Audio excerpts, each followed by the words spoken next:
I'm hanging in the grain, just breaking in the grain. What a glorious feeling, we're rallying again. We're laughing at guns, so big on the hill. With soldiers in our heads, and we're ready to charge. Let the green have marching, the HIP from the flame. Come on with the wave, we have smoke on the way. We run down the lane, and every fire name, just painted, breaking in the grain. Breaking in the grain,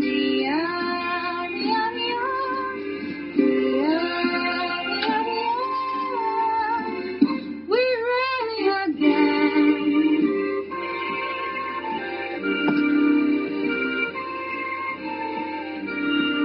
We're pinning, breaking in the grain.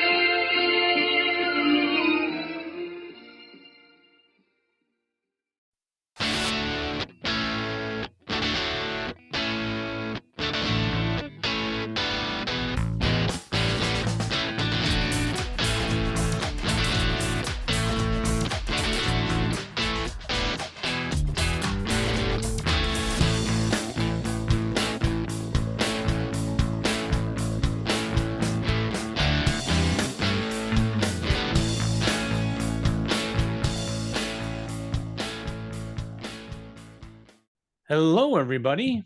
Hello, everybody. Welcome to another exciting episode of the Two Half Squads. I'm Jeff. I'm Dave. And today we're joined by a special guest all the way from far-flung reaches of outer space, Jim Aikens. Thanks for joining us, Jim.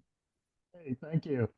Yeah, the far-flung reaches of Southern California, at least. So, which some people consider outer space. So They that's do. okay. Now, for some listeners, I hate to say this, but some listeners may not know exactly where Southern California is. So, Oh, I do. It's below Northern California. That's right. Slightly to the left of Arizona. yes. So along the West Coast.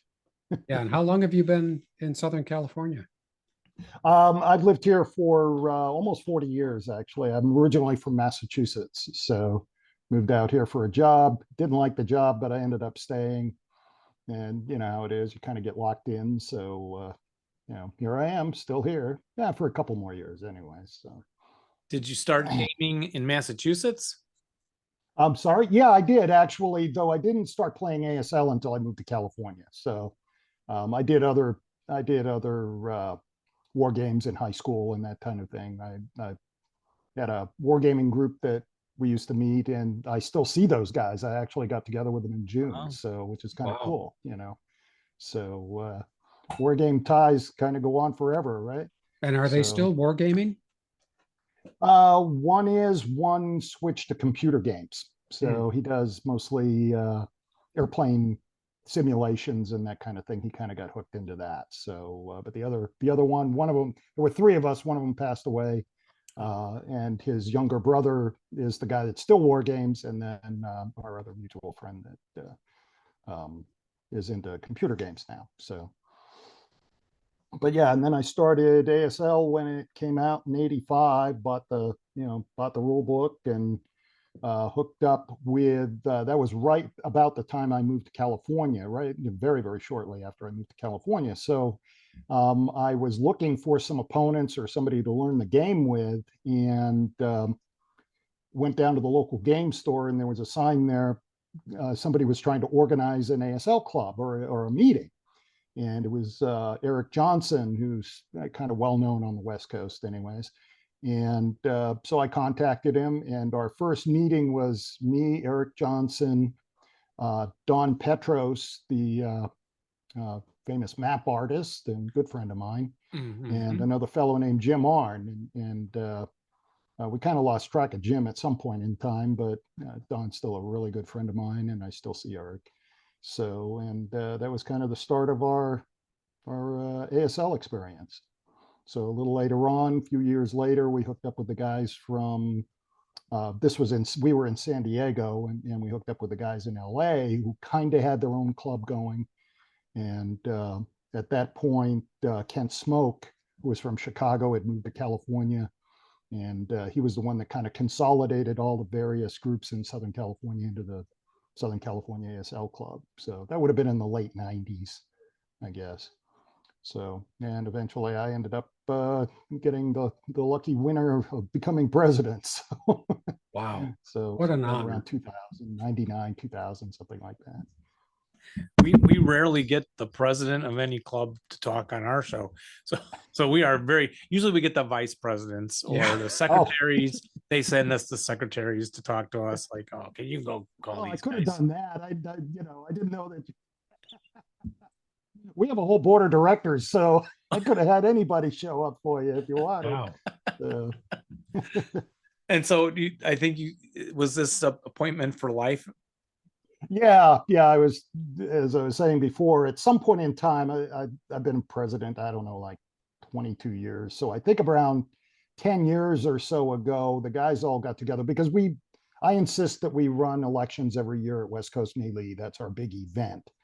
And like I said, we do have a board of directors. We have 3 district reps because we have a pretty widespread area. Southern California is an immense area. So each county gets its own rep that those guys vote for. And then they also vote at large for the president.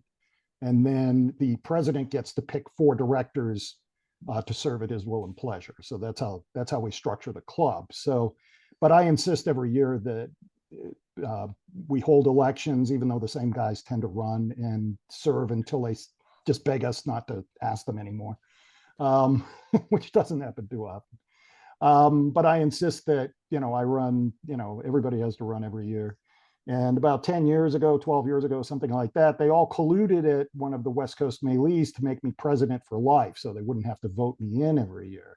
And I was not particularly happy with that idea, but they did it anyway. So now they refer to me as president for life, but I still run for re-election every year as president for life. So like any good president of a banana republic. So, Yes. Right. Well, it seems like a lot of government for a club like that. I mean, how many? well, yeah, we've got 75 guys. Oh, So okay. we need a pretty kind of structured organization. Now, in practical terms, because we've been doing this for so long, it becomes something of a benevolent dictatorship. I kind of know what everybody wants to do. And I kind of operate on that assumption. But most of the stuff, it's mostly, we operate by consensus, frankly. The board is there for me to talk to when I need some moral support or some kind of, something's come up and we kind of need to hack out an idea or a plan or some kind of formal approval when we're spending money and things like that. So otherwise, on a day-to-day basis, everybody seems to be fine with me just telling them what to do. So that's kind of, as I said, benevolent dictatorship at that point. So, and there haven't been any coups like one region wants to break away or. Yeah, no, we're a pretty happy group, to tell you the truth. They're all just delighted to have a club, to be honest with you. So yeah, we don't get a whole lot of pushback. So it's kind of nice. Guys rotate in and out from the board also over the years. Different guys have stepped down or become less involved, and other guys have stepped up. So so I think we get a nice cross section of the club membership at any given time too. So they tend to be the really active members that are participating in the decisions. Plus, I'm kind of a consensus guy anyways. We meet a lot. We meet every single week, so someplace. And we do a lot of dinners and lunches. So a lot of times if something comes up, often, I have a new idea or somebody has a new idea and they brought it to us. I'll throw it out to whatever guys are there for lunch, whatever members just happen to be there. And, well, what do you guys think of this? And try to get as much feedback as I can. I try to listen to what the guys have to, what the guys want. I mean, it's the Yeah. members club. It's not my club. It's the members club. So got to hear I want to hear what everybody has to say. Yeah, for sure. And you said that, so you meet at different locations? We every- do. We have what we call our game days every Saturday, and we meet at they're kind of pre-designated spots. So like the first Saturday, we meet at a game store in Upland. Second Saturday, we meet at a game store in Bellflower, third, et cetera. Once in a while, we have a fifth Saturday, and then that's kind of wild card. It's wherever I can find a place that will host us, to be honest with you. The other ones are standard relationships that we have month after month after month. So everybody knows if it's the first Saturday, we're going to be in Upland and show up at noon. We try to keep everything very constant and very easy to follow along because, it just makes everything simple for everybody. So, And how many? but we do have relationships with the individual game stores. So Yeah, I'll bet they love which it. is nice. I bet, I'm sorry. I bet they love having you. Well, yeah, they do. And sometimes we're wondering why, because we can't put money in their pockets. You're not buying a lot of stuff. Yeah, like one of the game store owners who we know really well, he actually owns two of the locations that we meet at. And like he says, I'm not going to put my kid through college with the candy bars and water that you guys buy every week, because, Yeah. once we try to support them, honestly, our guys are pretty good if they, because most ASL guys do play other games, so they will buy other games if they're there and whatnot. I do the same thing. But for the most part, most of our gaming money is spent on ASL products, which, is going to come straight from MMP, or we also, we have our own game store where we can collectively order stuff also. So one of our members, Matt Cicero, manages that for us. So if you're a member, you can order stuff through him and we can get the dealer price on it. So, which is kind of nice.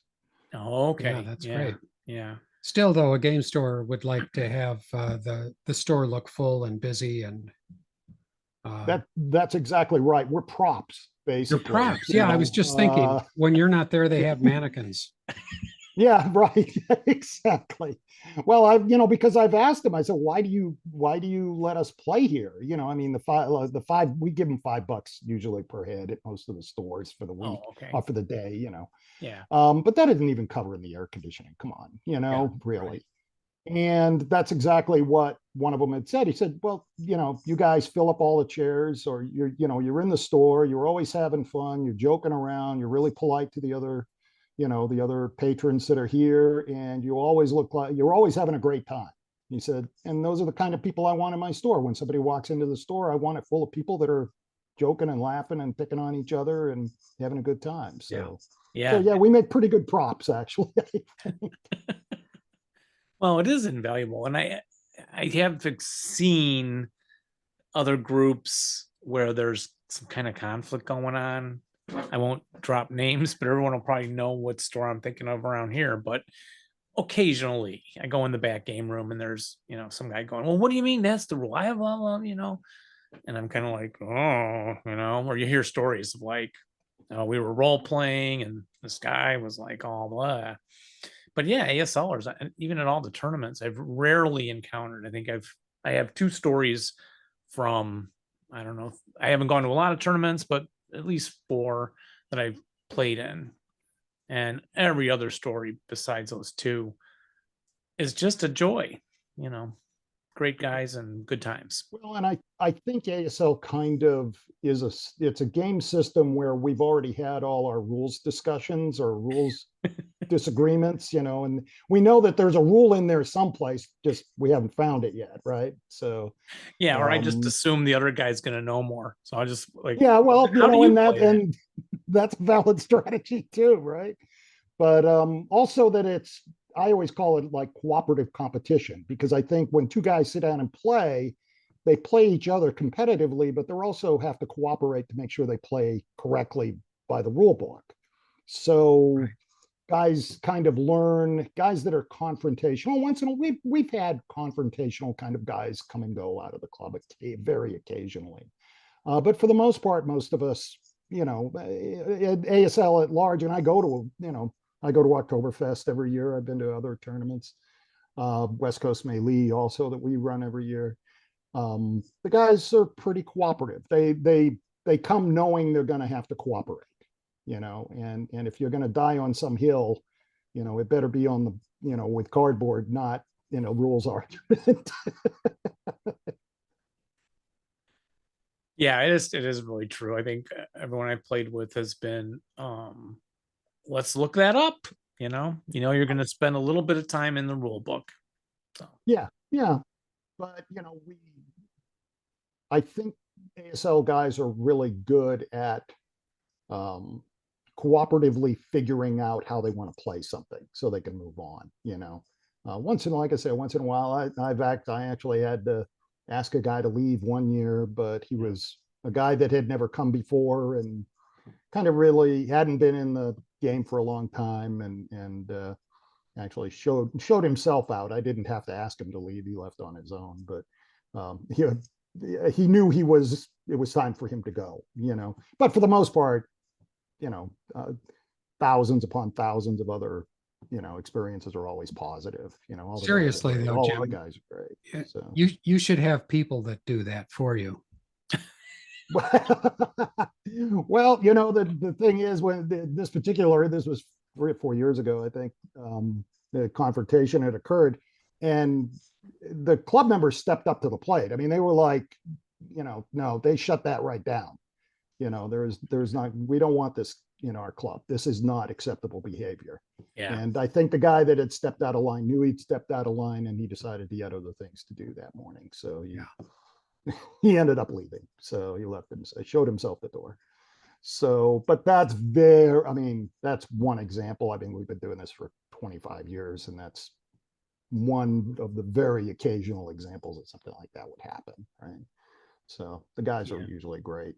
So how do you typically operate, every week? Do you have does everybody just shows up and plays what they want, pair off however they want, or just do people prepare or have It depends on the guys. Generally, the standard format is show up and play, and everybody plays. So I don't want a guy that, we play every Saturday, we meet at noon.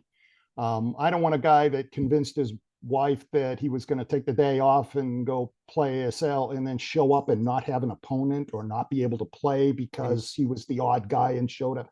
We don't do any of that. If you show up and you're reasonably close to on time, you're going to play. If we have to have two on one game, that's fine too. 50% of the time, statistically, we have an odd number of guys.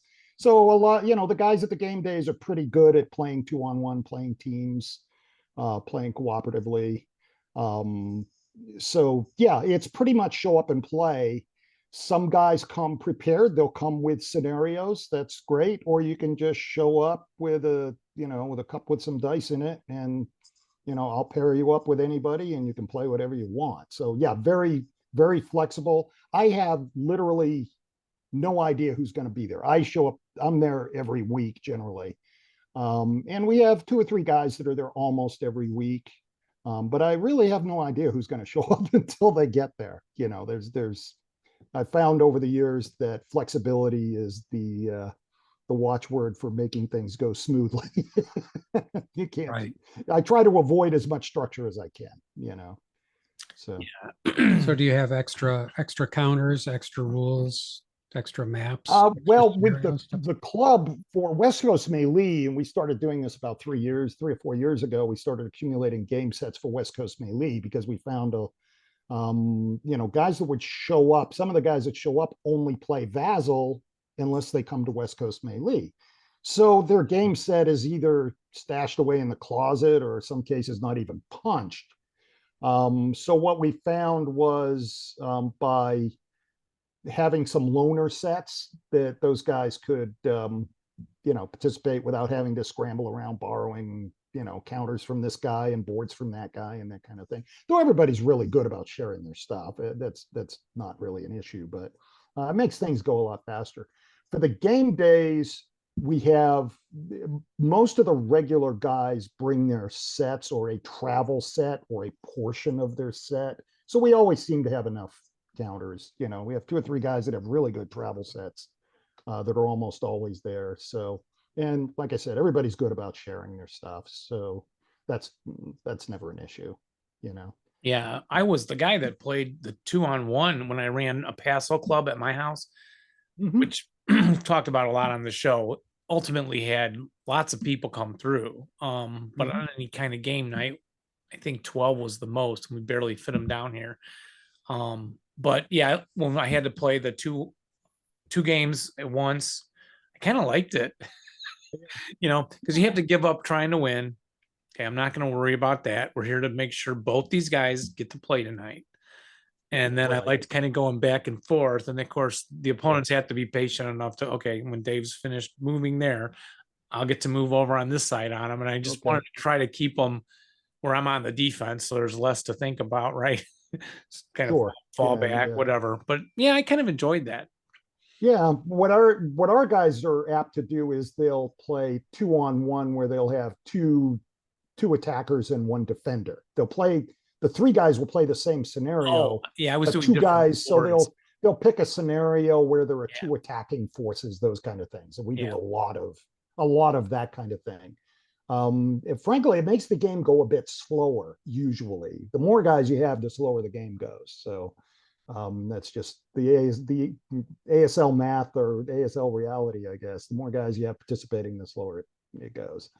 But they're pretty adept at, you know, teamwork, you know, working together and figuring, hatching a plan, and everybody's happy. You know, everybody gets to play. So the important part is everybody gets to play. If you show up, you play. Period. No exceptions. You know, I'm not going to turn somebody away. That in my mind, that would be a fail.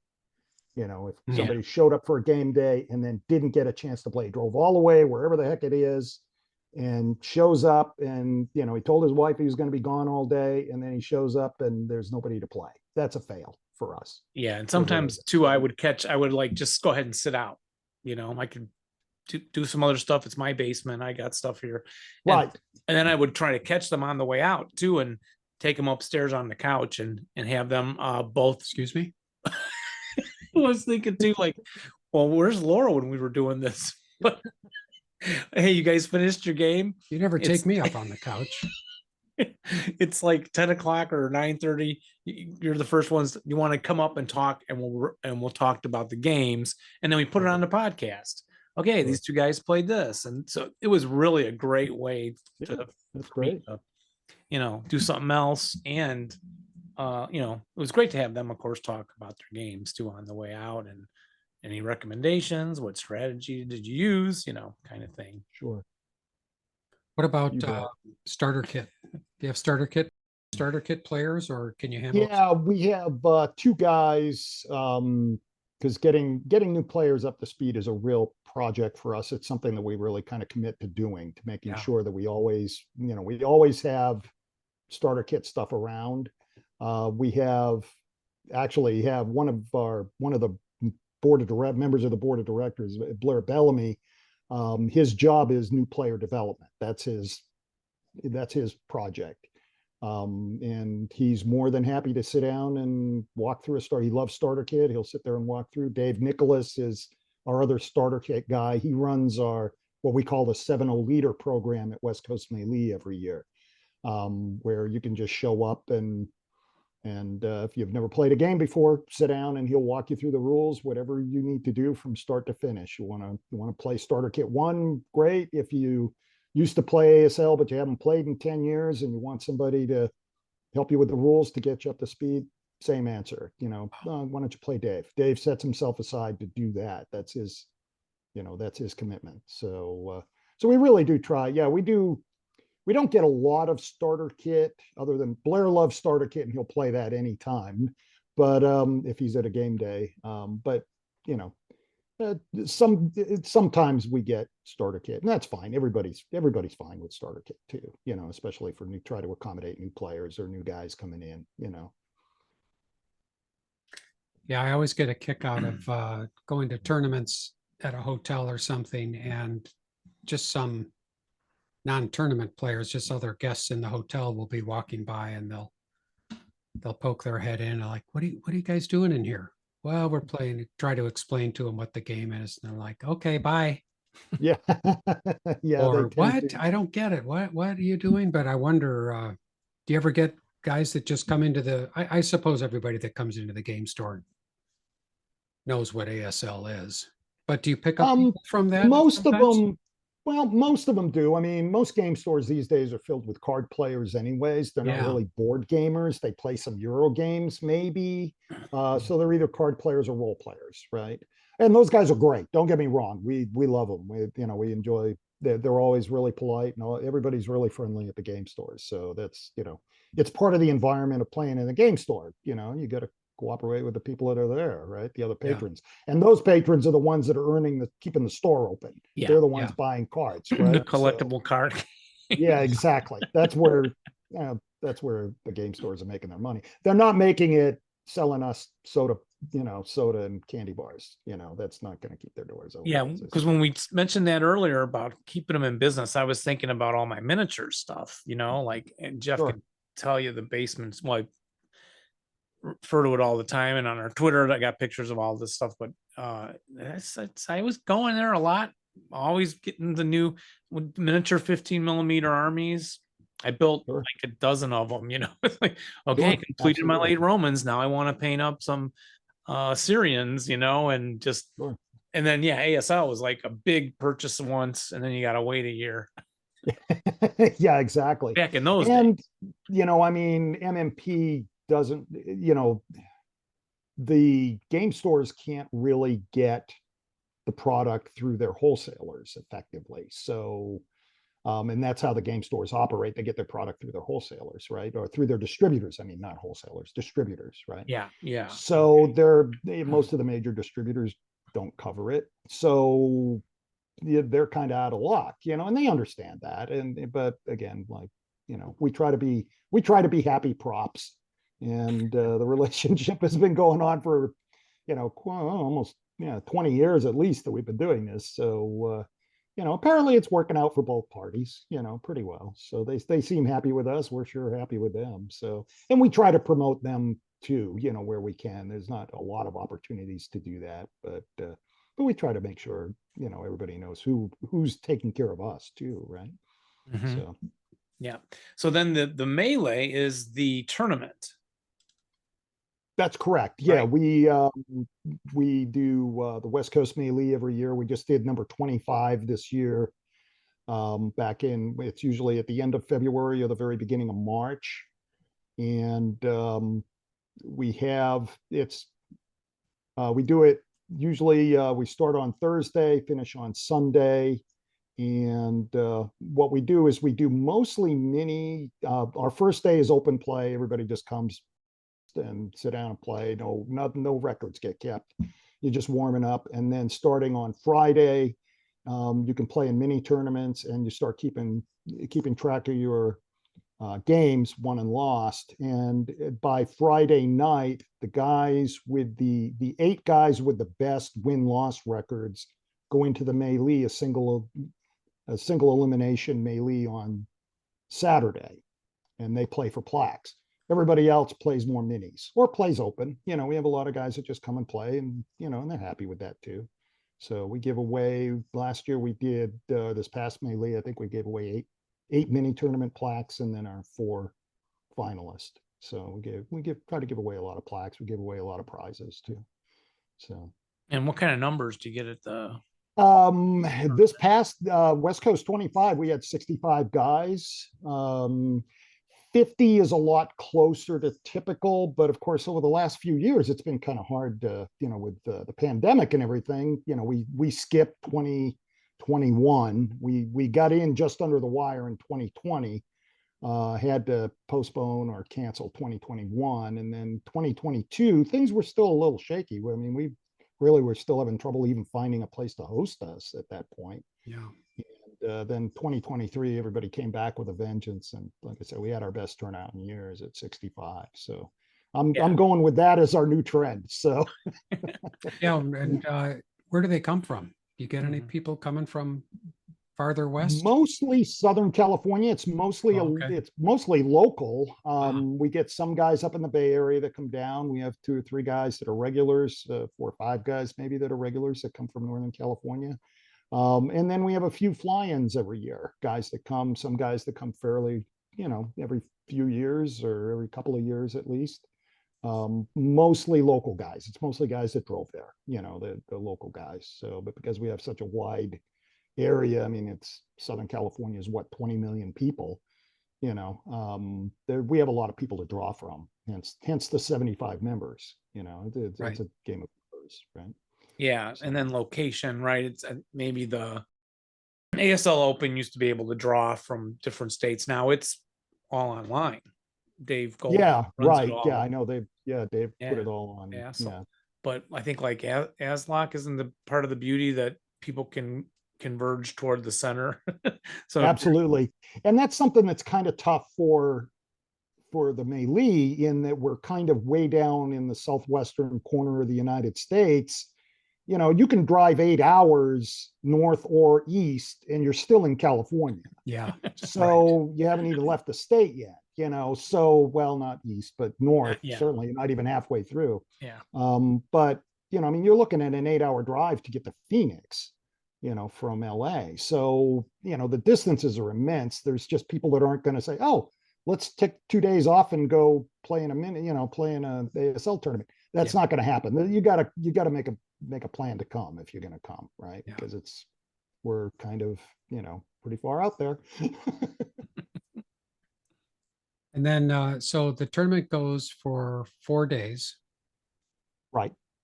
Okay. And then, I lost my train of thought. welcome to the club, Jeff. Yeah, really. I guess I was going to ask you, I was interested if anybody was coming from the west, and then I lost my train of thought. Anybody further from the west, because on the map, Hawaii's only All right, it's only 4 inches, 4 I think, inches. from Hawaii to California. Yeah.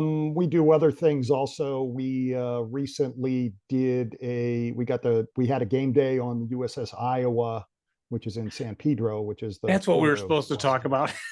Yeah, yeah. That was Yes. great and we've done this periodically over the years, where we organize field trips for the guys.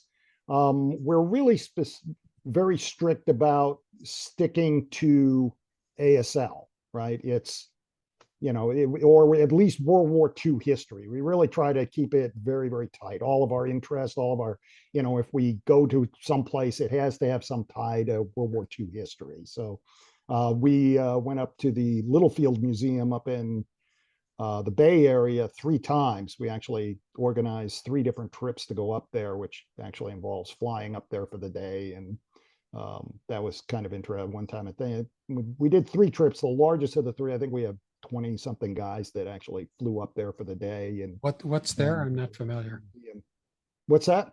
What is there? I'm not familiar. What's there? Well, it was Jacques Littlefield's collection of, I think he had about 300 plus armored vehicles on his property, and he had them collected in big barns. And then Jacques died of cancer. He was still a relatively young man. His mom ended up selling the collection, I guess.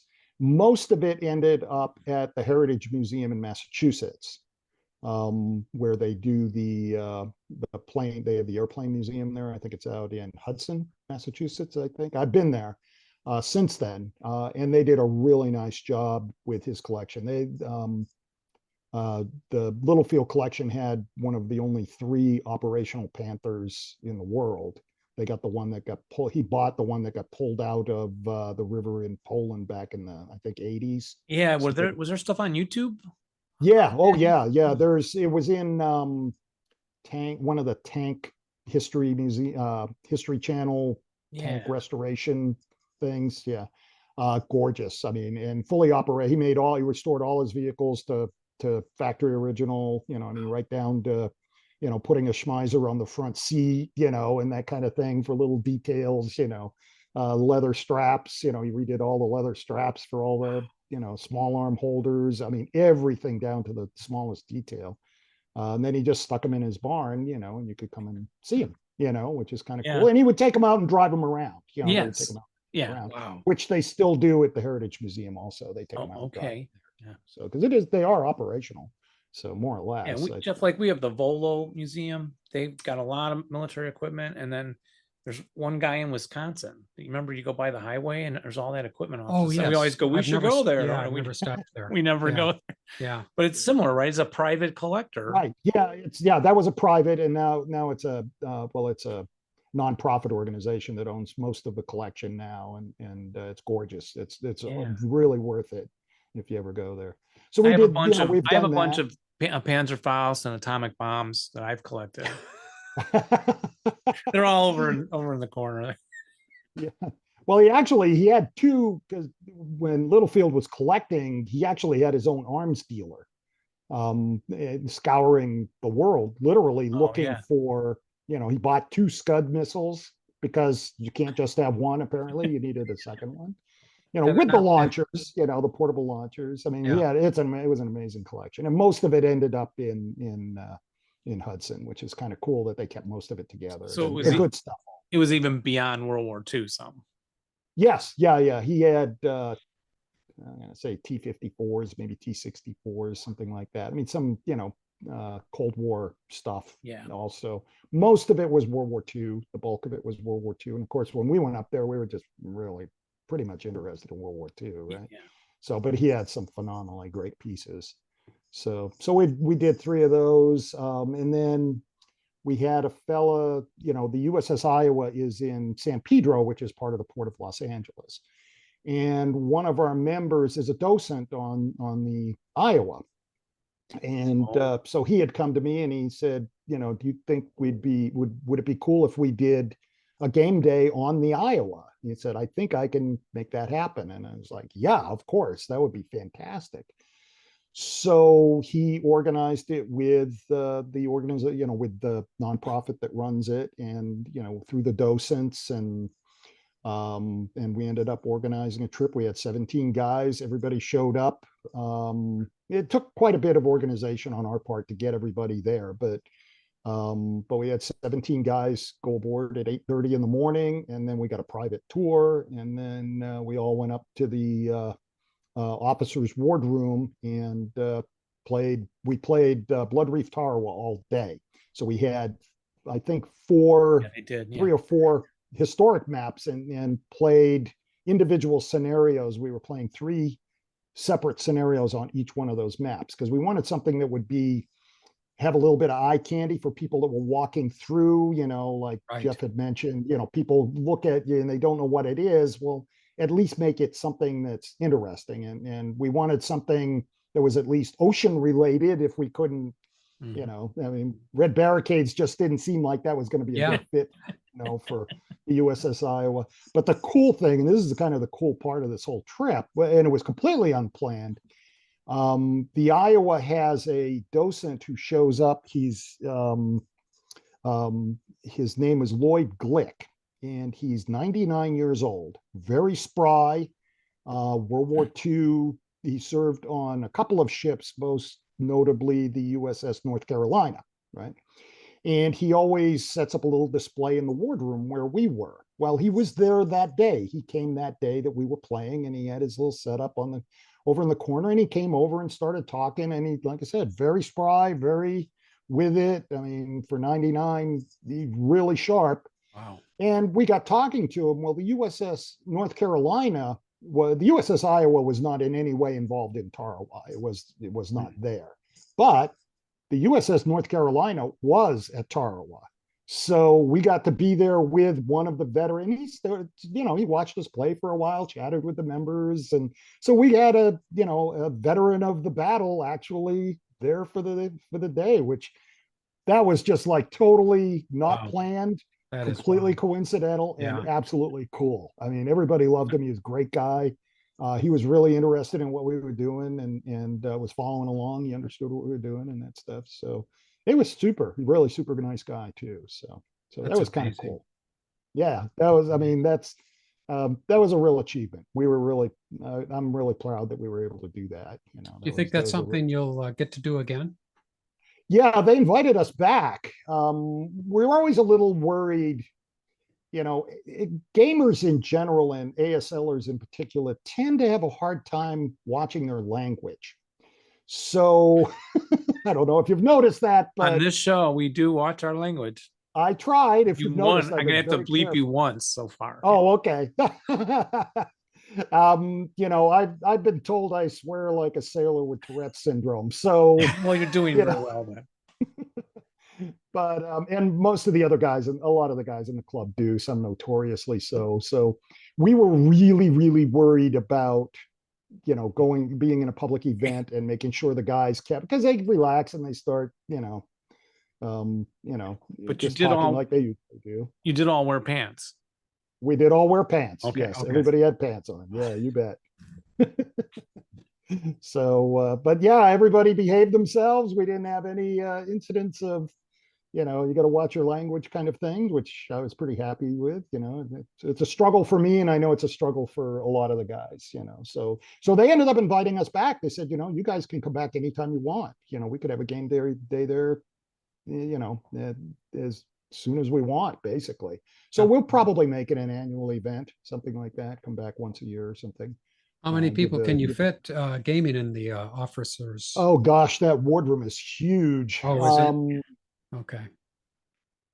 I would bet we could probably put 30 or 40 guys in there. I mean, those Okay. tables are immense. I mean, they go all the way down. So yeah, I would bet 40, you know.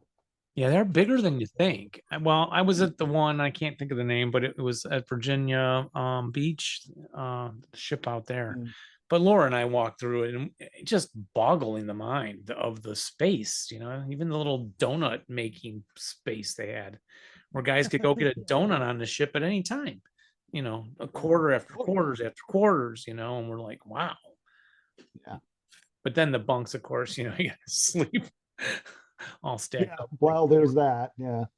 So yeah, it's a very cool ship. It's they've got a lot of it open. I think they don't really have the big gun. I can't remember. They call them gun rooms. Is that what it is? The big, the big gun rooms. Yeah. But they have a lot of other parts of the ship open, and it's really cool.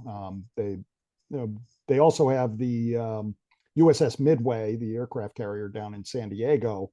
But unfortunately, they're much more business oriented.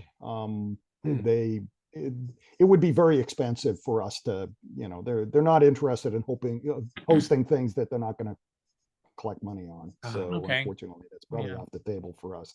Cool attraction though, really, really cool. Very much worth the effort to go down and check it out. But we won't be playing ASL there anytime soon, I'm sure. So what have you been playing? What's everybody get excited about? ASL wise. Yeah, ASL. Well, we wise. will talk more too, but like big campaign games or you personally or yeah, I'm a lover of campaign games. We did I hosted a group at my office on Thursday nights for 20 something years, where we just did campaign games, and sometimes we play tested campaign games for other guys, but we've done Red Barricades. I mean, you name it, we did it. Valor of the Guards, we did 3 play tests of Valor of the Guards. I think we did 3 play tests of Tarawa, and then also a couple of campaigns afterwards. I love campaign games. It's always a favorite for me. I actually get together with Scott Thompson, one of our, actually he's a club officer, on one night a week. And right now we're doing, we both like the Red Star, White Star stuff. So like North Koreans versus Marines is kind of a popular one for me personally, and Scott also. So we've been doing the stuff out of the Soul module, the LFT. Fight for Soul. Yeah, the Yeah. LFT's Fight for Soul. And we've had a blast with that. We're going to do we're kind of warming up so we can do the campaign game next. That's going to be our next stop. So Yeah, it's a lot of stuff in there. Oh yeah, and it's all good. It's really been a lot of fun, really interesting. We're enjoying the heck out of it. So it's been really it's been really a good experience. Most of the guys on Saturday, we have a limited time. Usually the stores open at 12 and we have to be out of there usually around 8. So you've got to play a scenario that can be played effectively in 6 hours, 7 hours at the most.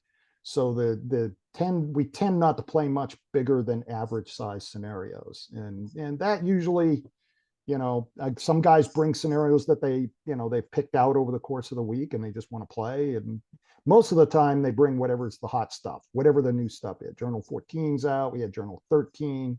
Both of those get a lot of play. Mostly MMP stuff, but not always. Some LFT stuff and Bounding Fire stuff. So we try to get everything, but generally mid-size or smaller scenarios usually because of the format. It's hard to believe 15 years ago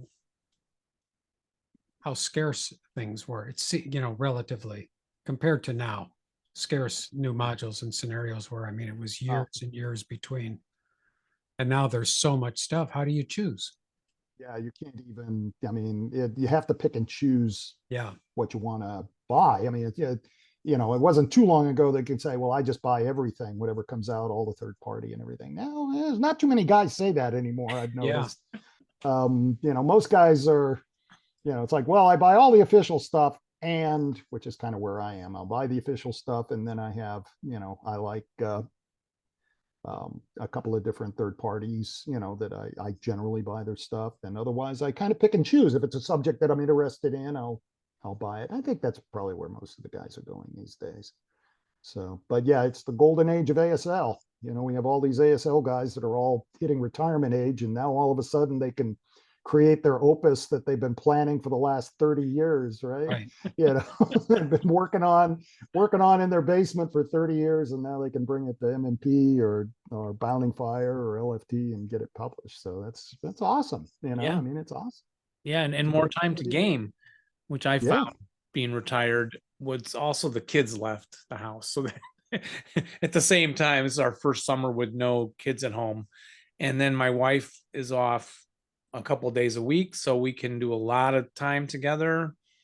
And so the evenings, she's kind of like, the old rule of how about one game a weeknight is just gone. And our marriage is still really strong, even, more time together than we used to have. There's no kids games to go to. Sure. It's kind of like, I got time to do surprising a lot of this stuff, that. Absolutely. Yeah. Absolutely. And I think a lot of guys are kind of hitting that age, I mean, let's face it, we're all approaching it most of us are approaching it pretty rapidly if we're not already there. So, which is, and Jeff's frozen in time. That's right. Well, I still got a couple years left. I'm not done yet. So, well, are you seeing much in the way of new players? Well, Robert Barrett is the one that had contacted us too about playing on the ship. Yes. So guys like him.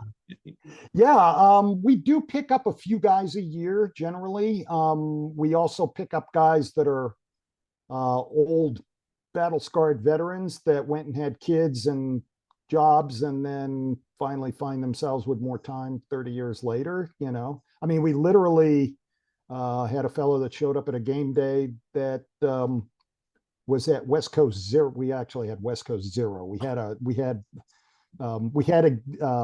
our very first big event didn't have a name when we started it. And we now refer to it as West Coast Zero, but West Coast One. He was at West Coast Zero and West Coast One, I think, something like that, and then disappeared. And he appeared a couple months ago at a game day. And which is fantastic. And he's like, well, where you been? Well, I've lived here and there, and I have kids and jobs, and here I am, and 30 years later, or 25, literally 25 years later, he's back in action. He plays almost every week with us, so which is kind of phenomenal. So we get guys that are returning, that have kind of hit that circumstance where they have time because their kids are grown or their jobs are at a position where they, they're not as demanding. And we do get some new players like Robert, a few a year. I would say a few a year, guys that show up that either always wanted to do it and now have the time, or we don't get a lot of young kids. We do get some younger guys occasionally, but mostly it's guys in their 50s, probably that are now in a position where I always wanted to do this and now I've got the time to do it, and they start. So we do pick up, and unfortunately we're also at the age where guys are dying off too. So we've lost some members that way too. So unfortunately, but we're on the upgrowth. Every year we add new members, so we always have. So we've always added more guys than we've lost. So that's that's a good thing. Great. That's great. Yeah, absolutely.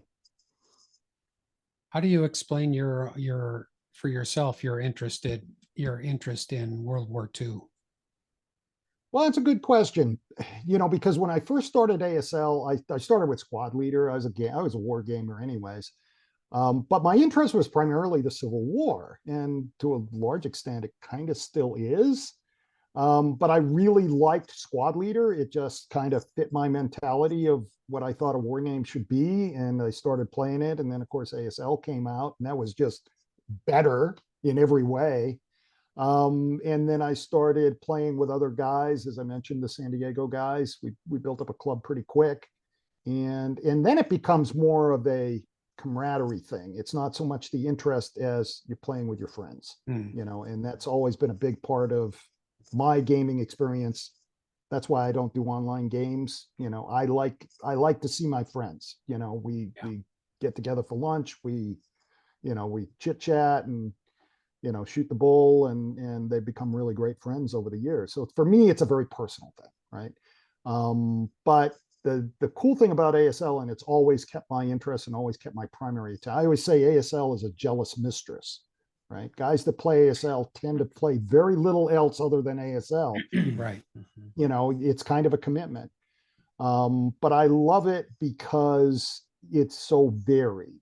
You can do, if you're in the mood to play at Red Barricades, you can play Red Barricades. If this week you feel like being in the jungle, you can break out a jungle scenario or cave scenario or a beach landing scenario or a finish scenario, or it's almost unlimited in terms of there's always something to do. There's always a new thing. And I think that's the thing I love most about it, is that it's so varied, and that this basic system is so great at accommodating all of these different aspects of World War II.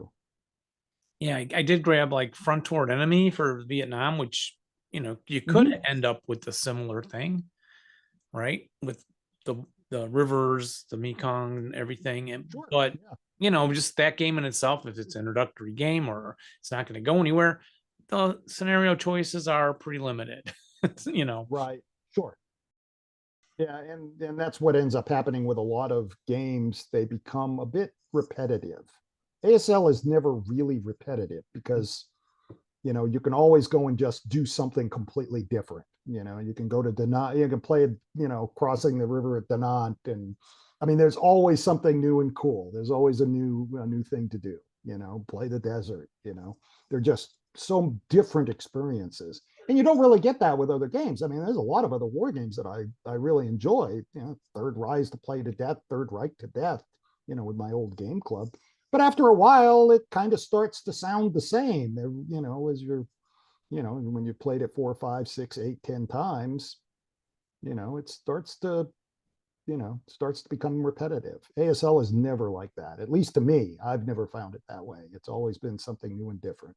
So yeah, if you're willing that's to what I jump love into about that it. new rule section, yeah. Yeah. You got to make a commitment, but you do when you pick up a new war game anyways. Yeah, that's right. That's true. Right. That's a very good interview, I thought. Yeah, very fascinating conversation. Too bad we couldn't finish it in this show. Yeah. But very interesting guy, nice guy, much nicer than I expected for, a Valley boy. Ooh. And we got to get to SoCal and meet up with those guys. it would be fantastic, wouldn't it? But so yeah, we'll finish up like the last 20 minutes, half an hour on the next show. Yeah. And in the meantime, everybody, be sure to roll low. And rally well. But not when you're playing us. All righty. Bye-bye, everybody. Ta-ta.